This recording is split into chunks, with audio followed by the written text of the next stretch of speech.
اللہ تعالیٰ فرماتے ہیں انما یخشی اللہ من عبادہ العلماء، کہ انسانوں میں سے، میرے بندوں میں سے جو صحیح معنوں میں مجھ سے ڈرنے والے ہیں، جن کے دلوں میں میری عظمت ہے، جو میری صفات کو اور میری اہمیت کو جانتے ہیں، یہ وہ انسان ہیں جن کو میں نے علم دے رکھا ہے۔ یعنی کہ عام انسان اللہ کی عظمت کو نہیں جانتا، عام انسان اللہ کی ذات کی حقیقت کو نہیں جانتا۔ کون اللہ کو صحیح معنوں میں جاننے والے ہیں، اللہ سے ڈرنے والے ہیں؟ فرمایا وہ جو علماء ہیں، جن کو اللہ نے شریعت کا علم دے رکھا ہے، جن کو اللہ نے قرآن کا علم دے رکھا ہے، جن کو اللہ نے اپنے نبی علیہ الصلوۃ والسلام کی احادیث کا علم دے رکھا ہے۔ علماء کرام وہ عظیم لوگ ہیں جن کے بارے میں اللہ کہتے ہیں قُلْ هَلْ يَسْتَوِي الَّذِينَ يَعْلَمُونَ وَالَّذِينَ لَا يَعْلَمُونَ، کہ یہ ممکن نہیں ہے کہ وہ لوگ جن کو میں نے اپنی شریعت کا علم دیا ہے، وہ اور وہ لوگ جو شریعت کے علم سے ناواقف ہیں، شریعت کے علم سے بے بہرا ہیں، یہ دونوں برابر ہو جائیں، یہ ممکن نہیں ہے۔ ایک اور ایت سنیے، اللہ تعالیٰ فرما رہے ہیں یرفع اللہ الذین آمنوا منکم والذین اوتوا العلم درجات۔ اللہ تعالیٰ فرما رہے ہیں انسانوں میں سے درجات میں ان کو دوں گا، بلندی، رفعت، ترقی، اعلی مقام میں ان کو دوں گا جن کو میں نے ایمان لانے کی توفیق بخشی ہے، جو میرے اوپر ایمان لاتے ہیں، جو میرے فرشتوں پہ ایمان لاتے ہیں، جو میری کتابوں پہ ایمان لاتے ہیں، جو آخرت پہ ایمان لاتے ہیں، جو جنت جہنم دیکھے بغیر اس پہ ایمان لاتے ہیں، جو عذاب قبر پہ ایمان لاتے ہیں، یہ وہ لوگ ہیں جن کو میں درجات دوں گا، مقام دوں گا، شان دوں گا۔ اور ایمان لانے والوں میں سے خصوصی طور پہ فرمایا میں ان کو شان دوں گا جن کو میں نے علم دے رکھا ہے۔ ایک مہینے کا سفر کر کے ایک آدمی دمشق پہنچا ہے جناب ابو درداء سے ملنے کے لیے، اور جب ملاقات ہوئی کہا میں آپ سے ملنے کے لیے مدینہ سے آیا ہوں، نبی علیہ الصلوۃ والسلام کے شہر سے آ رہا ہوں۔ کہا کس لیے آئے ہو؟ کہیں ایسا تو نہیں کہ یہاں تمہارے رشتہ دار رہتے ہیں ان سے ملنے کے لیے آئے ہو؟ کہا نہیں، صرف آپ سے ملنے کے لیے آیا ہوں، آپ سے ایک حدیث لینے کے لیے آیا ہوں۔ کہا دیکھ لینا کہیں ایسا نہ ہو کہ کاروبار کے لیے آئے ہو، تجارت کے لیے آئے ہو، اور ساتھ کہا ہو کہ ابو درداء سے حدیث بھی لے لیتا ہوں۔ کہا نہیں، صرف ایک حدیث لینے کے لیے آیا ہوں۔ کہا اگر ایک حدیث لینے کے لیے اتنا لمبا سفر کر کے آئے ہو تو پھر مجھ سے ایک اور حدیث سن لو جس میں شان بیان ہوئی ہے اس عمل کی جو عمل تم نے کیا ہے۔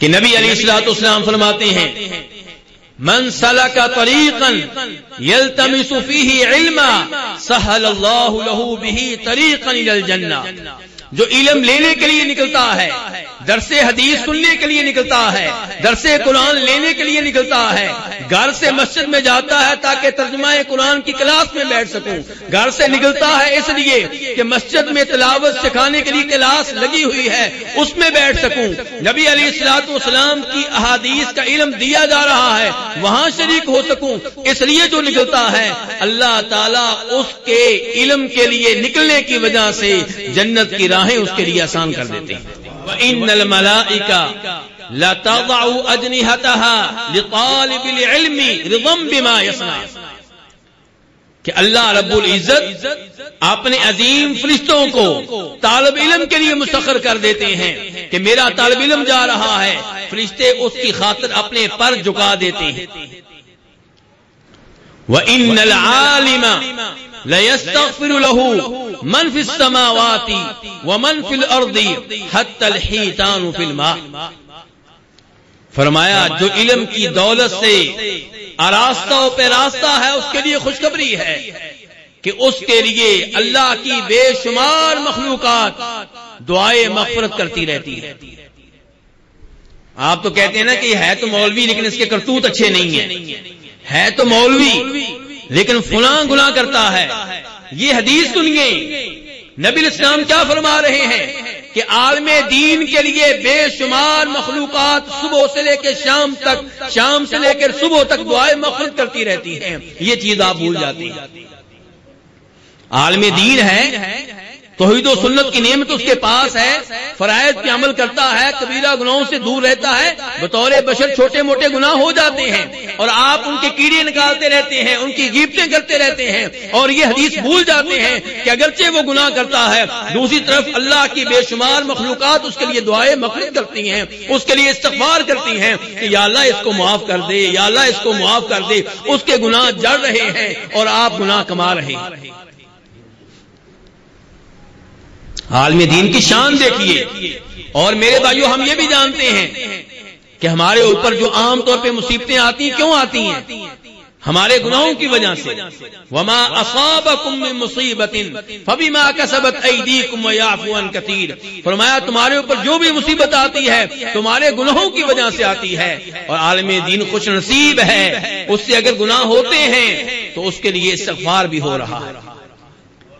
فرمایا استغفار کرنے والی مخلوقات کون کون سی ہیں؟ نبی علیہ السلام نے فرمایا اندازہ کیجئے کہ پانی میں موجود مچھلیاں بھی اس کے لیے استغفار کر رہی ہیں۔ ہاں جی، علماء سے محبت کرنی چاہیے کہ نہیں کرنی چاہیے؟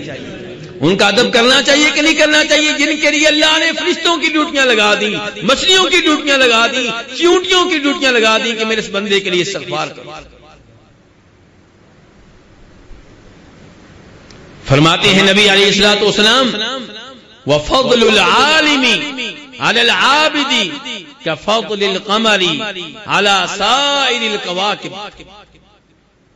کہ اگر عالم دین کی شان جاننا چاہتے ہو، اس کا مقام جاننا چاہتے ہو تو سن لو کہ عالم دین عام عبادت گزار سے ایسے ہی افضل ہے جیسے چاند باقی ستاروں سے افضل ہے۔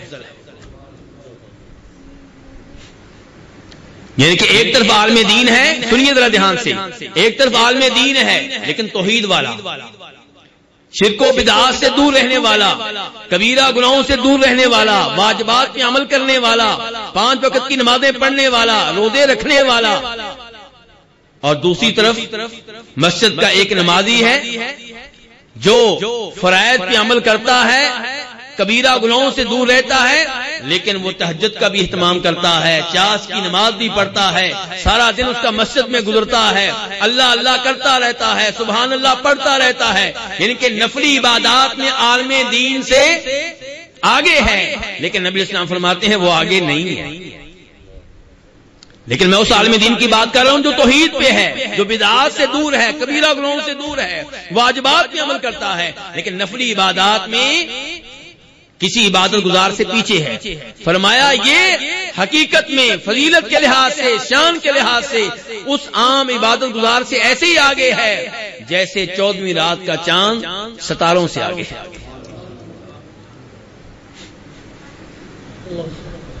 یہ عالم دین کی شان ہے، یہ عالم دین کا میرے بھائیوں مقام و مرتبہ ہے۔ فرمایا وَإِنَّ الْعُلَمَاءَ وَرَثَةُ الْأَنْبِيَاءِ، عالم دین کی ایک اور شان، ایک اور مقام، ایک اور سعادت، ایک اور اعزاز کیا؟ فرمایا یہ انبیاء کرام علیہم الصلوۃ والسلام کے وارث ہیں۔ آپ وارث ہیں اپنے باپ کے، آپ کا بیٹا وارث ہے آپ کا، لیکن انبیاء علماء کرام کس کے وارث ہیں؟ انبیاء کرام علیہم الصلوۃ والسلام کے وارث ہیں۔ اور وراثت میں ملے گا کیا؟ فرمایا وَإِنَّ الْأَنْبِيَاءَ لَمْ يُوَرِّثُوا دِنَارًا وَلَا دِرْهَمًا، انبیاء کرام وراثت میں دینار چھوڑ کر نہیں گئے، سونے کے سکے چھوڑ کر نہیں گئے، چاندی کے سکے چھوڑ کر نہیں گئے، جائیداد چھوڑ کر نہیں گئے، پراپرٹی چھوڑ کر نہیں گئے، وہ وراثت میں کیا چھوڑ کے گئے؟ علم، قرآن کا علم، احادیث کا علم۔ اب میری اور آپ کی مرضی ہے کہ اپنی اپنی ہمت کے مطابق نبی علیہ الصلوۃ والسلام کے وارث بن جائیں۔ جو 10 حدیثیں لے گا وہ 10 حدیثوں کے مطابق آپ کا وارث ہے، جو 100 حدیثیں آپ کی سیکھے گا وہ 100 حدیثوں کے مطابق آپ کا وارث ہے، جو 20 پارے حفظ کر چکا ہے وہ اسی لحاظ سے آپ کا وارث ہے، جو 30 کے 30 پارے حفظ کر چکا ہے وہ 30 پاروں کے لحاظ سے آپ کا وارث ہے۔ نبوت کی میراث تقسیم ہو رہی ہے، آپ دیکھیے آپ نے یہ وراثت کتنی حاصل کی ہے. دنیاوی وراثت کے لیے تو ہم مقدمے بھی لڑتے ہیں، کچہریوں میں جاتے ہیں، عدالتوں میں جاتے ہیں، وکیل کرتے ہیں، اور یہاں ایسا کچھ نہیں کرنا پڑے گا. اور وارث کس کے بنیں گے؟ انبیاء کرام علیہم الصلوۃ والسلام کے. میرے بھائیو، ایک اور حدیث جسے امام ترمذی رحمہ اللہ روایت کرتے ہیں ابو امامہ باہلی رضی اللہ تعالیٰ عنہ سے، اس میں نبی علیہ السلام کیا فرما رہے ہیں؟ ذرا دھیان سے سنیے. آپ فرما رہے ہیں فضل العالم علی العابد کفضلی علی ادناکم. اللہ اکبر، اللہ. کیوں جی؟ میں یا آپ، ہمارا نبی علیہ السلام سے کیا مقابلہ ہے شان کے لحاظ سے؟ کوئی مقابلہ ہے؟ آسمان و زمین جتنا یا اس سے بھی کہیں زیادہ فرق ہے. اور نبی اسلام کیا فرما رہے ہیں؟ سن لیجئے. آپ فرما رہے ہیں کہ عالم دین، قرآن کا مفسر، نبی علیہ الصلوۃ والسلام کی حدیث کا علم رکھنے والا، سادہ عبادت گزار سے ایسے ہی افضل ہے، مقام اور شان کے لحاظ سے اس سے ایسے ہی آگے ہے جیسے میں تم میں سے جو سب سے ادنا، سب سے ہلکا مسلمان ہے، جیسے میں اس سے افضل ہوں. فرمایا نبی علیہ الصلوۃ والسلام نے ان اللہ وملائکتہ واہل السماوات والارضین لیصلون علی معلم الناس الخیر. اللہ اکبر. قرآن پاک میں آیت آتی ہے نا کہ اللہ تعالیٰ خود صلاۃ بھیجتا ہے کس پہ؟ نبی علیہ السلام پہ. اور یہ حدیث بھی سن لیں کہ فرمایا اللہ تعالیٰ اس پہ صلاۃ بھیجتا ہے جو عالم دین ہے، جو لوگوں میں خیر تقسیم کر رہا ہے، جو لوگوں کو قرآن سکھا رہا ہے، جو لوگوں کو قرآن کا ترجمہ پڑھا رہا ہے، جو لوگوں کو قرآن پاک کی تفسیر بتا رہا ہے، جو لوگوں کو قرآن پاک کے احکام و مسائل بتا رہا ہے. اللہ رب العزت اس پہ صلاۃ بھیجتے ہیں. اللہ کے صلاۃ بھیجنے کا مطلب کیا ہوتا ہے میرے بھائیوں؟ جی رحمت. جی ہاں، یہ بھی کہا گیا ہے. لیکن حافظ ابن قیم رحمہ اللہ نے نبی علیہ الصلوۃ والسلام پہ درود پڑھنے کی شان، مقام، طریقے، اس موضوع پہ جو کتاب لکھی ہے وہاں پہ واضح کیا ہے کہ صحیح بات یہ ہے کہ اللہ اپنے بندے پہ، اپنے رسول پہ جو درود بھیجتا ہے، صلاۃ کرتا ہے، اس کا مطلب یہ ہوتا ہے کہ اللہ تعالیٰ آپ کی شان میں مزید اضافہ کرتا ہے. اللہ تعالیٰ آپ کا ذکر خیر اپنے فرشتوں کے سامنے کرتا ہے. تو میرے بھائیو، عالم دین کی اللہ شان میں اضافہ کر رہا ہے اور آپ اس کی غیبتیں کر رہے ہیں، آپ اس کے خلاف سازشیں کر رہے ہیں، جبکہ اللہ تعالیٰ اس کی شان بلند کر رہا ہے. اور فرمایا اللہ کے فرشتے بھی اس کے لیے صلاۃ کرتے ہیں. فرشتے صلاۃ کریں تو اس کا مطلب کیا ہوگا جی؟ استغفار کرتے ہیں، اس کے لیے دعائیں کرتے ہیں، یا اللہ اس کو معاف کر دے، یا اللہ اس کی مغفرت فرما. فرمایا بلکہ آسمان والی سب مخلوقات، زمین کی سب مخلوقات اس کے لیے استغفار کرتی ہیں. یہ ہے نتیجہ اللہ کا دین. جب آپ سیکھتے ہیں اس کا نتیجہ نکل رہا ہے. جب آپ اللہ کے دین کی طرف آتے ہیں تو یہ کچھ حاصل ہوتا ہے. امام ابن القیم رحمہ اللہ اپنی مشہور و معروف کتاب اعلام الموقعین میں فرماتے ہیں العلماء ہم بمنزلۃ النجوم فی السماء. علماء اس زمین پہ وہی حیثیت رکھتے ہیں جو ستارے آسمانوں پہ حیثیت رکھتے ہیں. نبی علیہ السلام اس حدیث میں فرماتے ہیں جسے امام ترمذی روایت کرتے ہیں جناب عبادہ ابن صامت رضی اللہ تعالیٰ عنہ سے کہ لیس منا من لم یجل کبیرنا ویرحم صغیرنا ویعرف لعالمنا حقہ. وہ ہم میں سے نہیں ہے، وہ ہم میں سے نہیں ہے. اللہ کے رسول کہہ رہے ہیں کون؟ جو بزرگوں کی عزت نہیں کرتا، جو بڑی عمر کے لوگوں کا احترام نہیں کرتا. فرمایا وہ ہم میں سے نہیں ہے جو بچوں پہ شفقت نہیں کرتا، بچوں سے پیار نہیں کرتا. فرمایا وہ ہم میں سے نہیں ہے جس کو علماء کرام کے حقوق معلوم نہیں. حدیث نبی علیہ السلام کی. فرمایا وہ ہم میں سے نہیں ہے جو علماء کرام کے حقوق جانتا نہیں. تو یہاں اس حدیث میں 3 لوگوں کے حقوق بیان ہوئے ہیں. کن کے؟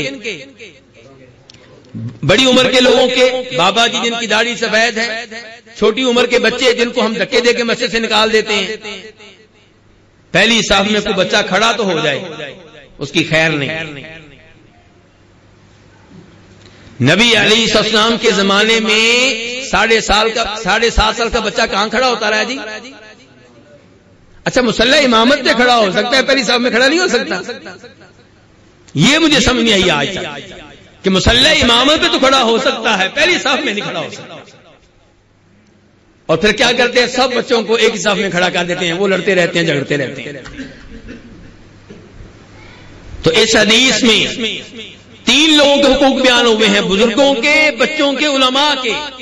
تو گویا کہ اللہ کے رسول ہم سے یہ کہہ رہے ہیں کہ فَآتِ كُلَّ ذِي حَقٍ حَقًّا، ان سب کے تمہارے اوپر حقوق ہیں، بزرگوں کے تمہارے اوپر حقوق ہیں، بچوں کے تمہارے اوپر حقوق ہیں، علماء کے تمہارے اوپر حقوق ہیں، ان سب کے حقوق ادا کرو۔ امام ابو داؤد رحمہ اللہ روایت کرتے ہیں ابو موسیٰ اشعری رضی اللہ تعالیٰ عنہ سے کہ نبی علیہ الصلوۃ والسلام نے ارشاد فرمایا تھا ان من اجلال اللہ اکرام ذی الشیبۃ المسلم وحامل القرآن غیر الغالی فی والجافی عنہ واکرام ذی السلطان المقسط، کہ جو اس آدمی کا احترام کرے جس کی داڑھی سفید ہے، وہ دراصل اپنے اللہ کی عظمت بیان کر رہا ہے، وہ اللہ کی تعظیم کر رہا ہے۔ بابا جی کا احترام کرنا دراصل اللہ کی تعظیم کرنا ہے۔ بابا جی کا احترام وہی کرے گا جس کے دل میں اللہ کی عظمت ہو۔ فرمایا وحامل القرآن، صاحب قرآن، جو قرآن کا حافظ، جو قرآن کا عالم، جو قرآن کا مفسر، جو قرآن کی تلاوت کرنے والا، جس کا اوڑھنا بچھونا قرآن ہے، جو اس کی عزت کرے گا، فرمایا وہ اللہ کی تعظیم کرنے والا ہے۔ ہمارا موضوع کیا جی؟ علماء کرام کے احترام کی حدیث کیا کہہ رہی ہے کہ صاحب قرآن، حافظ قرآن، قاری قرآن، مفسر قرآن، جو اس کی عزت کرے گا وہ اللہ کی تعظیم کرنے والا ہے۔ فرمایا تیسرے نمبر پہ آپ کا وہ حکمران جو عدل و انصاف سے کام لے، جو اس کی عزت کرے گا وہ بھی اللہ کی تعظیم کر رہا ہے۔ تو میرے بھائیو یہ بڑا اچھا موضوع ہے، اور اس موضوع کی وجہ سے مجھے امید ہے کہ مجھے بھی فائدہ ہوگا، آپ کو بھی فائدہ ہوگا۔ علماء کرام کی عزت کریں اور یہ یاد رکھیں کہ وہ نبی نہیں ہیں، نبیوں کے وارث ہیں لیکن نبی، تو غلطیاں ان سے ہو سکتی ہیں، ہوتی ہیں۔ چند غلطیوں کی وجہ سے ان کے مقام و مرتبہ کو گرانا، اپنے دل سے، لوگوں کے دلوں سے، اپنی اولاد کے دلوں سے، اپنے پڑوسیوں کے دلوں سے، اس کا نقصان عالم دین کو نہیں ہوگا، اس کا نقصان آپ کو ہوگا۔ اگر آپ خیر چاہتے ہیں تو ان کی برائیوں پہ پردہ ڈالیں، اگر آپ اصلاح کرنا چاہتے ہیں عالم دین کو الگ لے جائیں، پیار و محبت سے، اچھے انداز سے، احترام کے ساتھ سمجھائیں۔ لیکن یہ کہ آپ لوگوں کے سامنے ان کی بےزتی کریں، لوگوں کے سامنے ان کی توہین کریں، یہ میرے بھائی آپ کی دشمنی عالم دین سے نہیں ہے، بلکہ اس علم سے ہے، اس دین سے ہے جس کا وہ وارث ہے۔ اللہ رب العزت ہمیں اپنے ولیوں کی، اپنے علماء کی عزت کرنے کی توفیق عنایت فرمائے، ان کا احترام کرنے کی توفیق عنایت فرمائے۔ وصلی اللہ تعالی علی نبیہ محمد وآلہ وصحبہ اجمعین۔